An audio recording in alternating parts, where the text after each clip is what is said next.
Vijayawada పంజ centre దగ్గర అయితే ఉన్నాం మేము. స్టార్టింగ్‌లోనే మాకు పిస్తా హౌస్ కనిపించింది. ఇంకా వెళ్ళిపోయి హలీం అయితే ఆర్డర్ చేశాము. ఫస్ట్ టైమ్ చూస్తున్న డ్రై ఫ్రూట్స్ ఏసి హలీం ఇచ్చారు. చూస్తేనే చాలా టెంప్టింగ్‌గా అనిపించింది. ఇంకా టేస్ట్ విషయానికొస్తే అసలు సూపర్ అనమాట. ఎవరైనా వెళ్తే గనుక ఖచ్చితంగా ఇక్కడ హలీం అయితే టేస్ట్ చేయండి. ఇంకా ఆ తర్వాత అయితే సీతాఫల్ మలై తిన్నాము. ఇది కూడా సూపర్ టేస్ట్, అసలు ఫస్ట్ టైమ్ తిన్నాను. చాలా బాగుండే అసలు. ఇది కూడా స్టార్టింగ్‌లోనే ఉంది.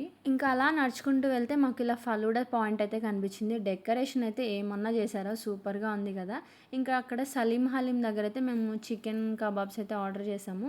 యాక్చువల్‌గా ఈ పరోటా తిందాం అనుకున్నా, కానీ ఆళ్ళు చేసేది చూసి నాకు అసలు ఇంకా తినాలనిపియలేదు.